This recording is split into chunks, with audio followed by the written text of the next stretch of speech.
Merci, vous pouvez prendre place.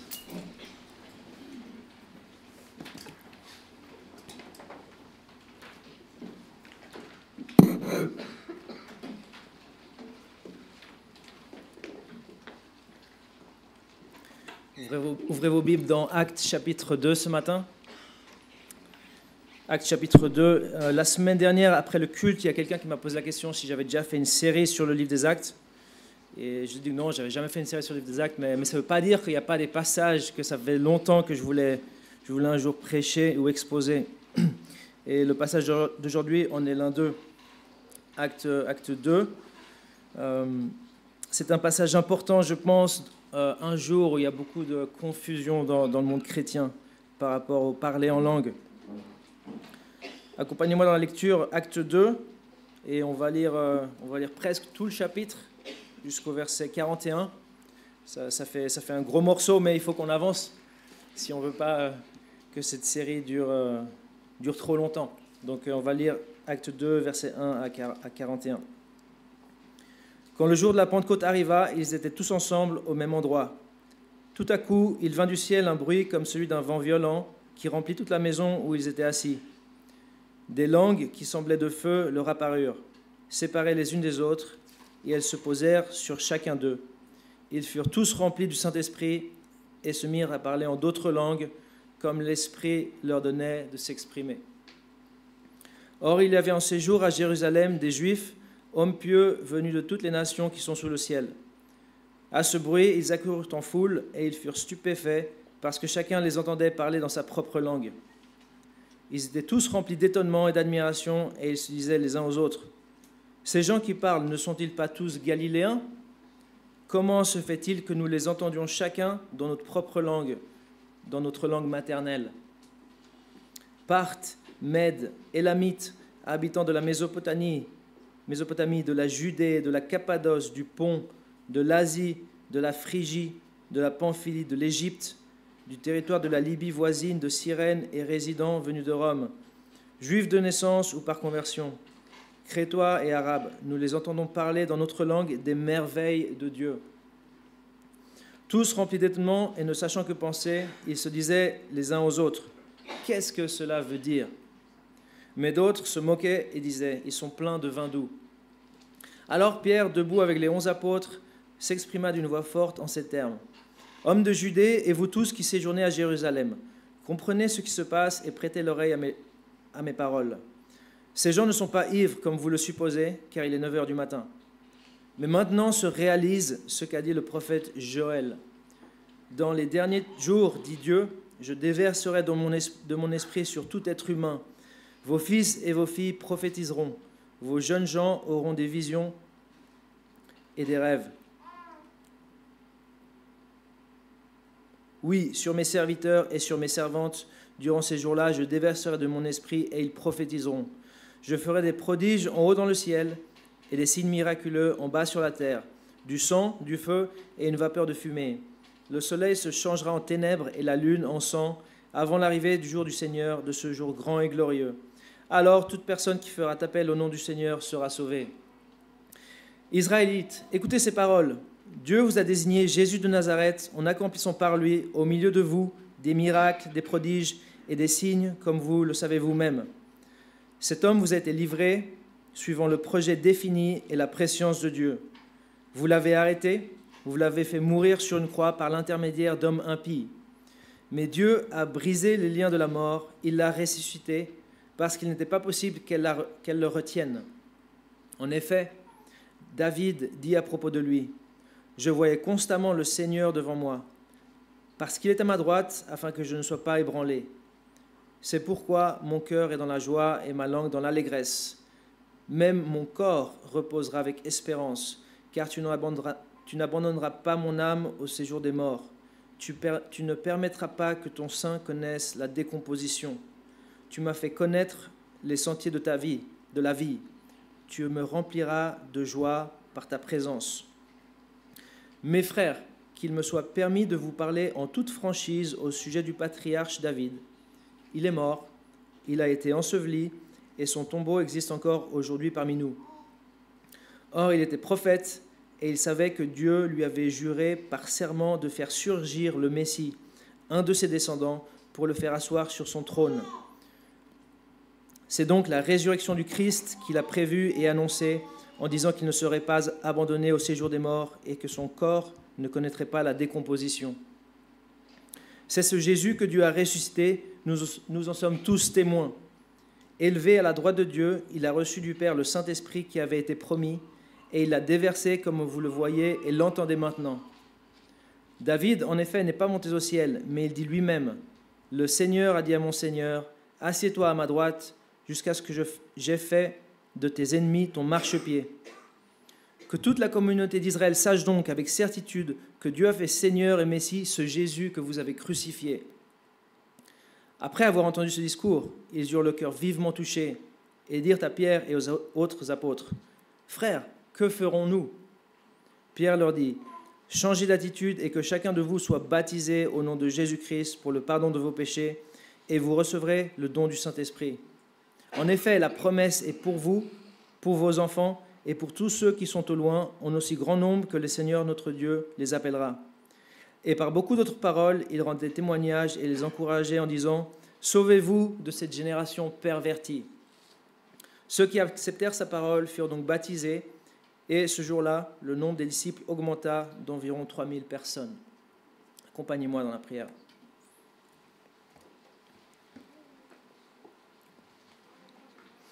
Père Céleste, merci pour ce passage de ce matin.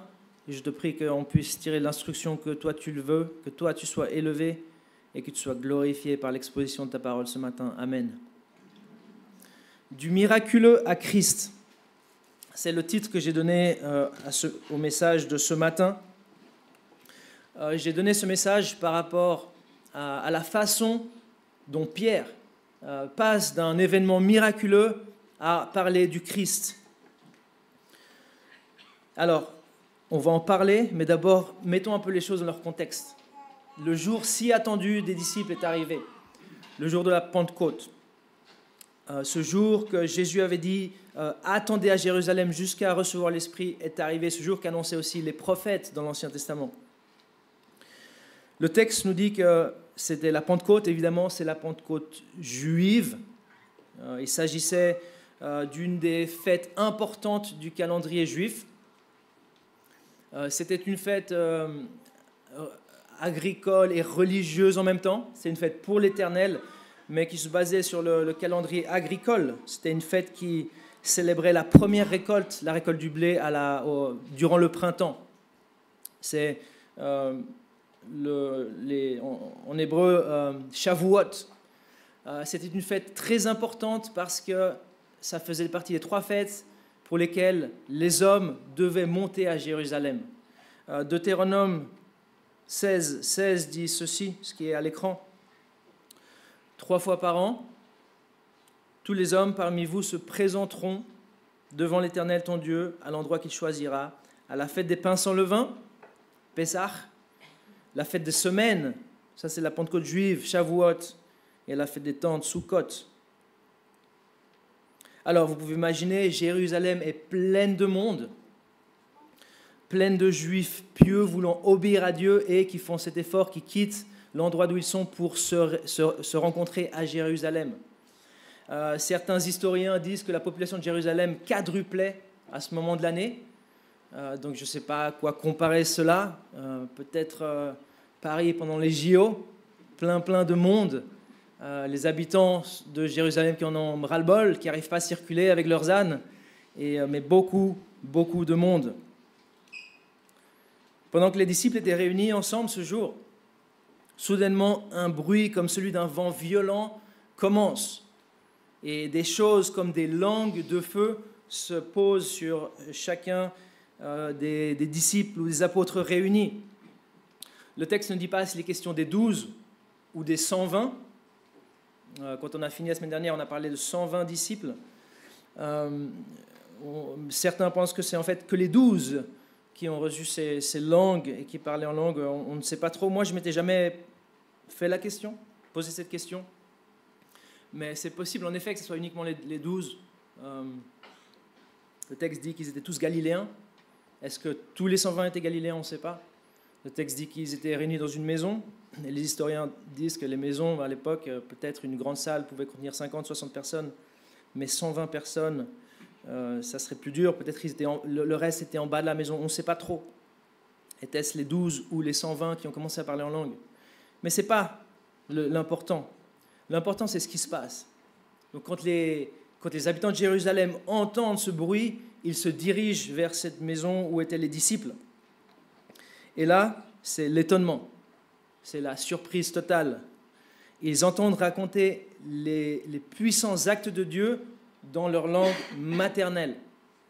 Alors, comment ça, dans leur langue maternelle? C'était des Juifs qui venaient de tous les endroits de l'Empire romain, du monde connu, pour ainsi dire. Et probablement tous ces Juifs pieux avaient des notions d'araméen et ils pouvaient communiquer en araméen, mais ce n'était pas forcément leur meilleure langue. Leur meilleure langue, c'était la langue où ils vivaient, où ils étaient nés, probablement. Les Juifs de Rome parlaient probablement l'araméen, mais probablement beaucoup mieux le latin. Ceux d'Alexandrie, l'égyptien. Ceux d'Éphèse, d'Athènes, le grec. Et c'est étonnant parce que ces gens, les 12 ou les 120, n'étaient pas supposés parler leur langue, surtout pas sans accent et de manière parfaite. Alors tout le monde est dans la confusion devant cette scène. Tu peux t'imaginer un peu la scène. Tu peux t'imaginer deux Juifs de Jérusalem qui regardent ce groupe de personnes parler, et ils se regardent, et ils disent « Waouh, celui-là, il parle ma langue, mais ceux-là, je ne sais pas ce qu'ils disent. » Et l'autre, il dit « Ah ouais, en fait, celui-là, il parle ma langue, mais le tien, je ne sais pas ce qu'il dit. » Pour ceux qui ne comprennent rien, c'est une opportunité pour se moquer, c'est que des bruits. Pour ceux qui ne comprennent rien et disent qu'ils sont ivres. Alors c'est à ce moment que Pierre saute sur l'opportunité. Ces gens ne sont pas ivres comme vous le supposez. Ce qui s'est passé, c'est ce qu'a dit le prophète Joël dans l'Ancien Testament. Les jours qu'il avait annoncés sont arrivés. Dieu a déversé l'Esprit comme il l'avait promis. Et il dit, en citant Joël, on est entré dans les derniers temps. On est arrivé dans le dernier chapitre de l'histoire de l'humanité. Alors là, la foule est captivée devant ce miracle et devant ce que dit Pierre, l'accomplissement de ses prophéties. Elle est captivée, mais là aussi, je pense, un peu la trouille. Parce que dans les derniers temps, Dieu va juger l'humanité. Le jour de l'Éternel va arriver, un jour de jugement. Et le prophète Joël déclare clairement que seuls les serviteurs de l'Éternel éviteront ce jugement. Et les serviteurs de l'Éternel, ce sont ceux qui ont reçu l'Esprit. Et ce n'est pas eux. Alors on s'arrête là pour analyser le parler en langue maintenant, et après on reprendra le récit avec ce que fait Pierre. Ce que fait Pierre par rapport à cet événement miraculeux. Donc parlons rapidement, en fait pas si rapidement, parlons du parler en langue, parce qu'il y a beaucoup à dire sur ce sujet. C'est quoi le don du parler en langue? Eh bien, le texte de ce matin le définit. On peut regarder le texte de ce matin pour savoir ce que c'est. C'est la capacité de parler couramment des langues que tu n'as pas étudiées. Ça, franchement, c'est cool. Je ne sais pas si tu te rends compte. Moi, si je l'avais eu, je n'aurais pas eu de problème dans mes cours d'allemand. J'aurais que des 6. Der, die, das, ça aurait été du gâteau.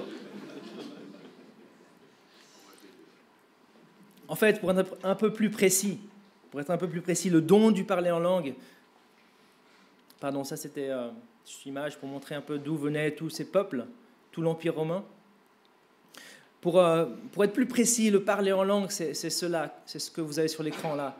C'est la capacité de raconter les grandes actions de Dieu dans une langue que tu n'as pas apprise. La capacité, si on regarde le texte, eux, ils parlaient de ce que Dieu avait fait, dans une langue qu'ils n'avaient pas apprise. Alors, c'est important de le souligner, et c'est ce que je vais faire ce matin, c'est que c'est des vraies langues dans le texte.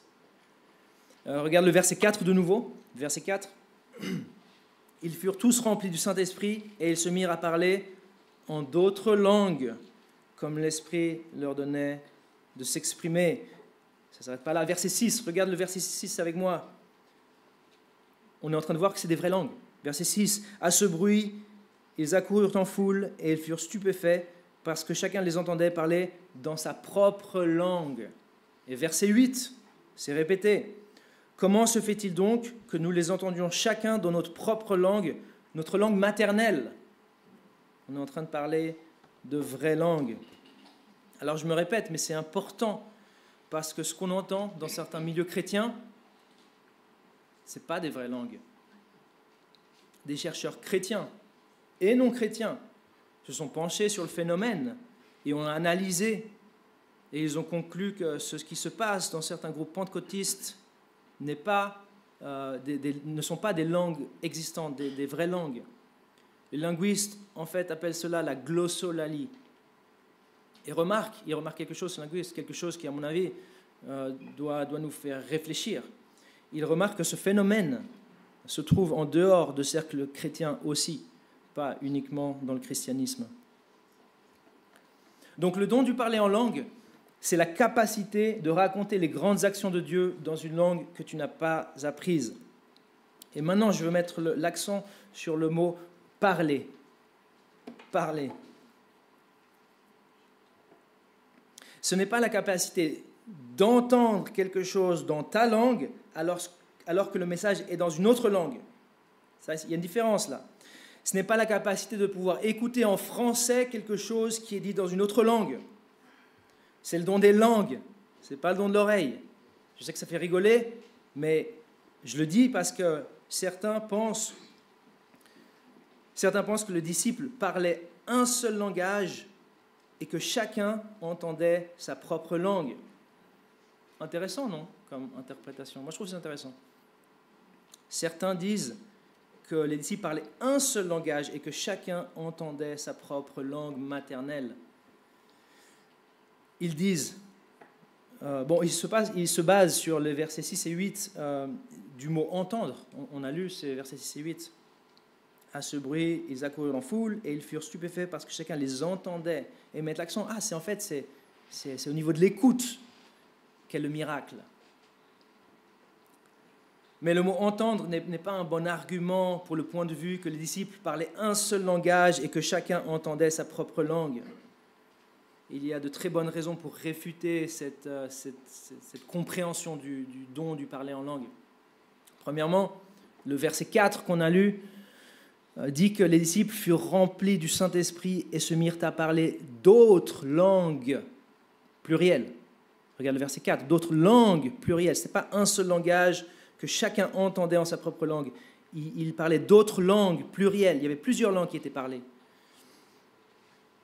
Deuxièmement, si le don permettait à chacun d'entendre sa propre langue, pourquoi aurait-on besoin d'un interprète, comme dit Paul dans Corinthiens 12 à 14? Si tous les disciples parlaient un seul langage et que chacun entendait sa propre langue, comment expliquer que certains se moquent, disant que les disciples sont ivres? Si moi je t'entends parler en français, je ne vais pas dire « t'es complètement fou, toi ». À moins que tu dises n'importe quoi. Je ne vais pas dire « t'es ivre ». En fait, si le parler en langue est un langage qui permet à chacun d'écouter sa propre langue, il est indétectable. Comment tu vas savoir si c'est du parler en langue, si tu entends le français, si tu entends l'allemand, si tu entends l'espagnol? C'est le don des langues, c'est des langues qui se sont posées sur chacun d'eux, ce n'est pas des oreilles. Donc le don du parler en langue, c'est la capacité de raconter les grandes actions de Dieu dans une vraie langue que tu n'as pas apprise. Je sais, ça fait rigoler, mais c'est comme ça que certains le prennent. C'était un langage et chacun l'entendait dans sa propre langue. Non, c'était plusieurs langages, c'était des langues qui étaient parlées, des langues différentes. Alors peut-être tu dis, oui, c'est bon pour Actes. Ok, c'est bon pour Actes. Mais qu'en est-il de 1 Corinthiens? Qu'en est-il de 1 Corinthiens? Le parler en langue est-il aussi un langage humain dans 1 Corinthiens?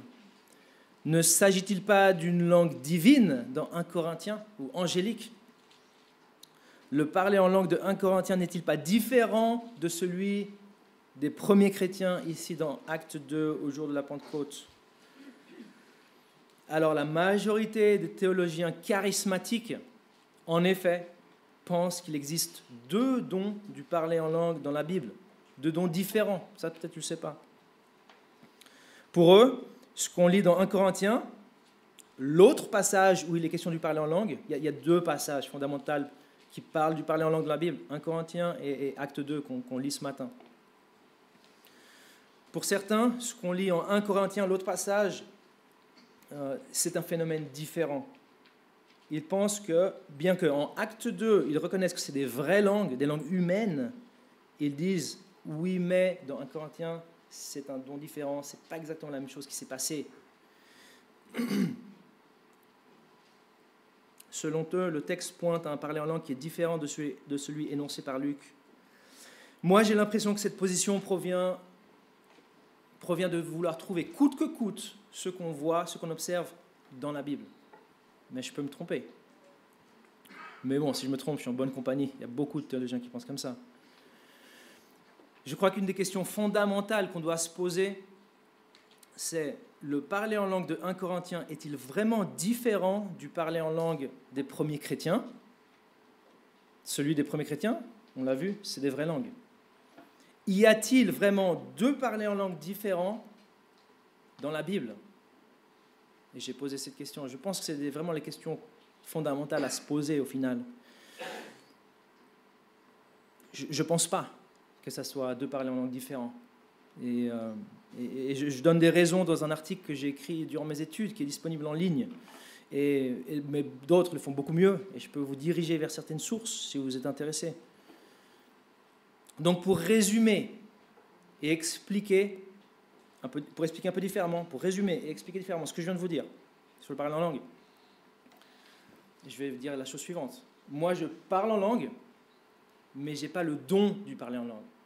Je parle en langue parce que je parle français, je parle anglais, je parle espagnol, et on a dit que c'était des vraies langues. Mais moi, j'ai dû les apprendre, ces langues. Je n'ai pas le don du parler en langue. J'ai dû les apprendre. Et le don du parler en langue, c'est la capacité de parler les merveilles de Dieu, les grands actes de Dieu dans une langue que tu n'as pas apprise. Je crois que le don du parler en langue est peu ou pas présent aujourd'hui dans le monde. Moi, je n'ai jamais vu quelque chose qui ressemble à Acte 2, et je n'ai jamais rencontré des gens qui l'ont vu. Et j'ai voyagé, j'ai connu des gens d'Asie, d'Amérique latine, de plein d'autres endroits, et je n'ai jamais vu et je n'ai jamais entendu des personnes parler de ce qui s'est passé là dans Acte 2, des vraies langues. Puisque la parole de Dieu dans 1 Corinthiens dit que les langues cesseront, la parole de Dieu dit les langues cesseront, il faut que je sois ouvert à la position cessationniste, la position qui dit que les langues ont cessé. Donc voilà, je laisse le thème du parler en langue pour aujourd'hui. Maintenant, pour Pierre, tout ce qui s'est passé, en fait, c'est qu'un tremplin pour lui. C'est un tremplin. Après avoir expliqué l'événement miraculeux en disant que c'est ce que Joël avait prédit, Pierre saute sur l'occasion pour parler de Christ. Voyons cela. De nouveau, verset 22, regardez avec moi. Il explique, juste avant le verset 22, ça c'est ce que Joël a annoncé. Et qu'est-ce qu'il fait juste après? Israélites, écoutez ces paroles. Dieu vous a désigné Jésus de Nazareth en accomplissant par lui au milieu de vous des miracles, des prodiges et des signes, comme vous le savez vous-même. Cet homme vous a été livré suivant le projet défini et la prescience de Dieu. Vous l'avez arrêté, vous l'avez fait mourir sur une croix par l'intermédiaire d'hommes impies. Mais Dieu a brisé les liens de la mort. Il l'a ressuscité parce qu'il n'était pas possible qu'elle le retienne. Et Pierre, dans la suite, va maintenant démontrer qu'effectivement, il fallait que ce Jésus ressuscite, que les prophéties annonçaient la mort et la résurrection du Christ. Il leur dit que ce Messie, Jésus, c'est celui qui est prédit dans l'Ancien Testament et qu'eux-mêmes attendent. C'est des Juifs pieux, des Juifs croyants qui sont venus là. Il leur montre que les écrits prophétiques, en fait, annonçaient la résurrection du Messie. On l'a lu, on ne va pas le relire par faute de temps. Il leur dit que lui-même et les autres apôtres sont témoins de cette résurrection. Verset 32. C'est ce Jésus que Dieu a ressuscité. Nous en sommes tous témoins. Et Pierre boucle la boucle. Il dit que c'est Jésus qui a déversé le Saint-Esprit. C'est Jésus qui a fait cela. Ils y sont pour rien. C'est Jésus qui a fait cela. À lui soit la gloire. Quand Dieu fait quelque chose de miraculeux dans ta vie, donne-lui le crédit. Quand Dieu fait quelque chose de miraculeux dans ta vie, donne-lui le crédit. Parle de Dieu, parle de Christ. Mets ce nom, Jésus, sur tes lèvres. Quand Dieu fait quelque chose de miraculeux, prends cela comme un tremplin, va du miraculeux à Christ. Le miraculeux et le sensationnel n'est pas une fin en soi. Malheureusement, c'est parfois le cas dans le monde chrétien où le but est la guérison, le but est le miraculeux, le but est le sensationnel. Si le miraculeux et le sensationnel est le but en soi, Christ n'est pas honoré. Quand Dieu fait quelque chose de miraculeux dans ta vie, donne-lui le crédit. Parle de lui. Tu seras un excellent évangéliste si tu fais ça. Tu seras un excellent évangéliste parce qu'évangéliser, c'est aussi rendre témoignage. Évangéliser, c'est parler de quelqu'un. C'est aussi présenter Jésus à une autre personne. C'est créer cette rencontre. Évangéliser, c'est aussi parler de Jésus. Le problème, c'est que des fois, on ne comprend pas bien ce que veut dire évangéliser. On croit que c'est seulement et uniquement présenter une série de vérités. On croit qu'évangéliser, c'est uniquement expliquer le plan du salut avec des versets à l'appui. On croit qu'il s'agit uniquement d'exposer systématiquement la manière dont un pécheur peut être sauvé par le sacrifice expiatoire de Jésus. Alors c'est ça, évangéliser, bien sûr, mais ce n'est pas seulement ça. Évangéliser, comme son nom l'indique, c'est proclamer l'évangile. Et l'évangile, c'est quoi? La traduction, c'est la bonne nouvelle. Donc c'est prêcher la bonne nouvelle, proclamer la bonne nouvelle. Et la bonne nouvelle, c'est non seulement ce que Jésus a fait, mais c'est sa personne. C'est non seulement son œuvre, mais c'est sa personne aussi. Et Jésus est la bonne nouvelle aussi. Je crois qu'il y a un livre comme ça là-bas. Jésus est la bonne nouvelle aussi. Présenter Jésus, c'est présenter la bonne nouvelle, c'est évangéliser. C'est pour ça que je dis que tu seras un excellent évangéliste si tu parles de Jésus. Alors profite du miraculeux pour parler de Jésus. Quand Dieu intervient dans ta vie, parle de lui. Le diable veut faire taire les chrétiens. Le monde, notre monde, veut faire taire les témoignages chrétiens, veut retirer le nom de Jésus. Certaines personnes, certains écrivains, certains chercheurs parlent d'une culture du bannissement, en anglais la cancel culture. Dans cette culture qui est la nôtre, c'est important de multiplier les témoignages de Jésus. Le monde peut taire une personne, 10 personnes, 100 personnes, mais des milliers de chrétiens qui parlent de Jésus, le monde ne peut pas les faire taire. C'est important de parler de Dieu. C'est important, quand Dieu intervient dans ta vie, quand il y a du miraculeux dans ta vie, de parler de Dieu. Quand Dieu est intervenu dans ta vie pour te sauver, bien sûr, parle de lui. Mais Dieu continue d'intervenir dans notre vie, n'est-ce pas? Il y a encore des miracles dans notre vie. Il y a encore des miracles médicaux. Il y a encore des diagnostics médicaux contredits. Il y a encore des miracles, il y a encore des accidents évités dans ta vie, dans ma vie. Des choses où Dieu est intervenu. Il y a eu du miraculeux dans notre vie. Si on parlait tous de Dieu, quand Dieu intervient dans notre vie, le témoignage serait multiplié. Et c'est important dans le monde dans lequel on vit que tous, chacun d'entre nous, parlions de Jésus. Dans une culture qui veut supprimer ce nom, qui veut l'effacer.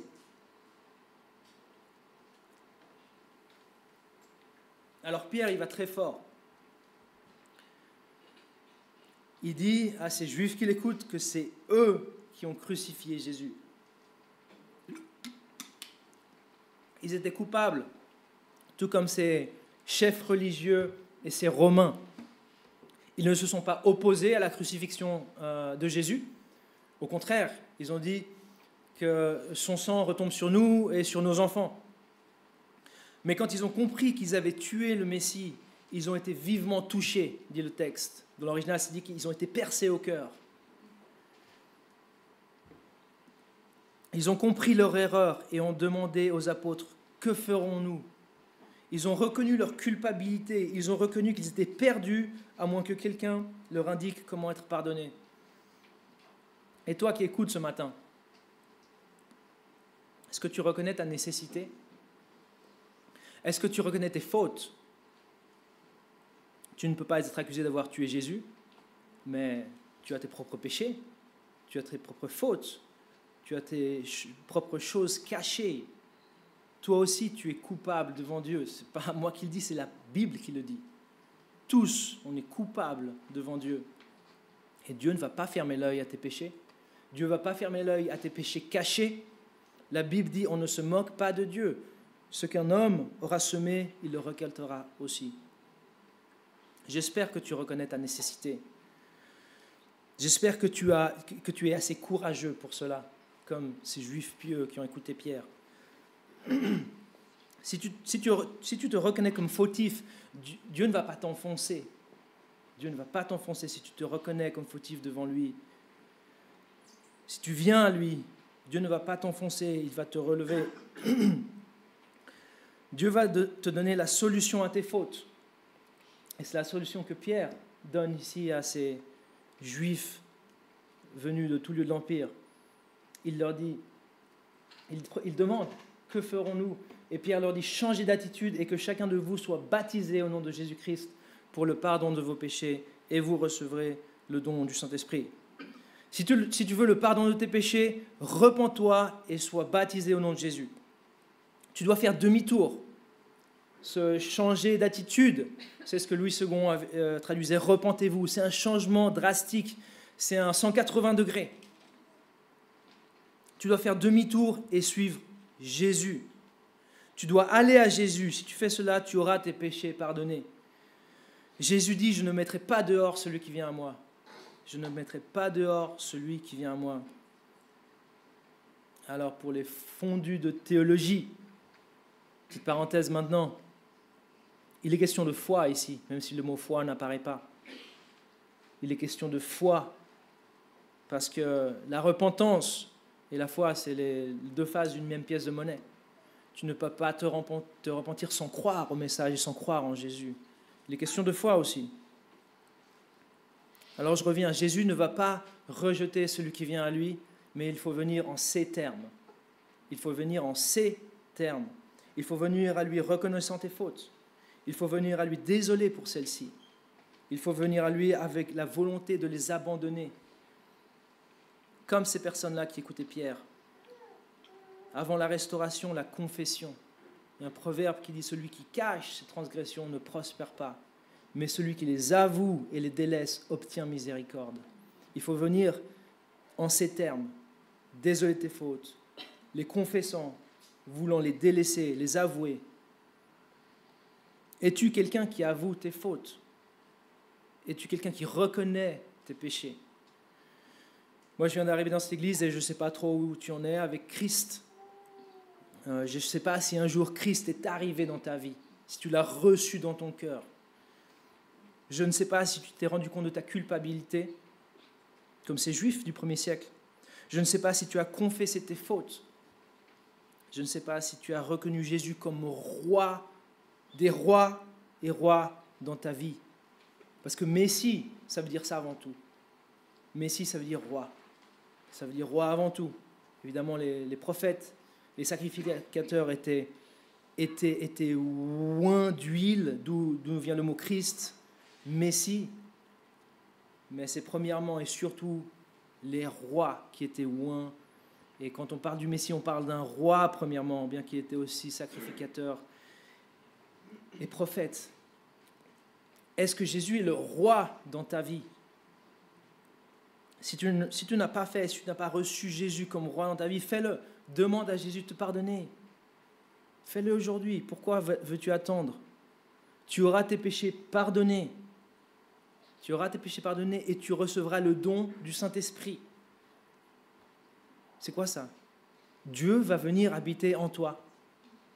Le don du Saint-Esprit, c'est le Saint-Esprit. Ici en contexte. Le don du Saint-Esprit, c'est le Saint-Esprit. Ce n'est pas le parler en langue dans le contexte. Le don du Saint-Esprit, c'est le Saint-Esprit. Et le verset 39 dit, « En effet, la promesse du Saint-Esprit est pour vous. » Et la promesse de l'Ancien Testament, cette promesse, ce cadeau que Dieu avait annoncé, ce n'est pas qu'ils allaient parler en langue, c'est qu'ils allaient recevoir l'Esprit. Si tu reçois Jésus, tu auras tes péchés pardonnés et tu vas recevoir le don du Saint-Esprit. Le don du Saint-Esprit, c'est l'Esprit. L'Esprit de Dieu va habiter en toi. Ça, c'est un vrai cadeau. Ça, c'est un vrai cadeau. Tu auras toujours ta personnalité, mais tu auras Dieu en toi. Ça, c'est un vrai cadeau. Tu auras envie d'obéir à Dieu. Tu auras envie de suivre ses commandements, ses lois. Tu auras envie de faire sa volonté. Ça, c'est un vrai cadeau. C'est ce qui te retient. C'est ce qui te retient. C'est penser que, après, tu devras, par tes propres forces, laisser ci et ça. Arrête-toi tout de suite.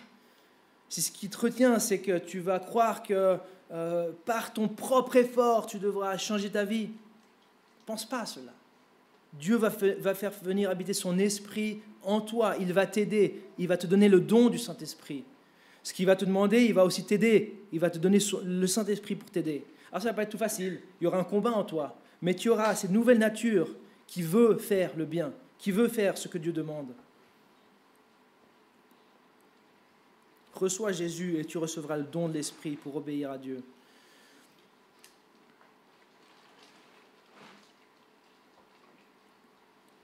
Pense à ta vie, comme Pierre le dit ici. Sauve-toi de cette génération pervertie, de notre génération qui vit sans Dieu, qui est suffisante et qui n'a pas besoin de Dieu. Sauve-toi de cette génération-là dans laquelle on vit. Reconnais Jésus comme roi des rois. Tu peux le faire aujourd'hui. En regardant ce verset 38, on pourrait peut-être se dire, et le baptême dans tout ça, est-il nécessaire au pardon des péchés? Pierre dit, changez d'attitude, que chacun de vous soit baptisé au nom de Jésus pour le pardon des péchés. Eh bien, on sait par d'autres passages de la parole de Dieu que le baptême en soi-même n'est pas nécessaire pour être pardonné. Pour être pardonné, il faut croire en Jésus. Pierre parle de changer d'attitude, être baptisé pour être pardonné, parce que tout cela, ça montre en fait, le baptême et le changement d'attitude montrent cette foi qui sauve. Cette foi par laquelle on est sauvé, c'est Dieu qui sauve, c'est Dieu qui sauve par la foi. Pour ce qui concerne l'immédiateté du baptême, peut-être tu dis, waouh, ils ont cru et moi-même se sont baptisés. Pour ce qui concerne l'immédiateté du baptême, celle-ci vient du fait que ces gens étaient prêts. Ils étaient prêts. Ces Juifs étaient prêts. Ces Juifs pieux qui connaissaient très bien l'Ancien Testament. Ces Juifs croyaient en un Dieu créateur. Ces Juifs croyaient au péché. Ces Juifs croyaient au jugement dernier. Ces Juifs croyaient même à la nécessité de se soumettre au Messie pour être sauvés. Ils ne savaient juste pas qui c'était ce Messie. Leur puzzle était bien construit. Il leur manquait juste une pièce. Ce Jésus, croire en ce Jésus dont Pierre prêche. Aujourd'hui, on vit dans une société qui a beaucoup moins de notions religieuses.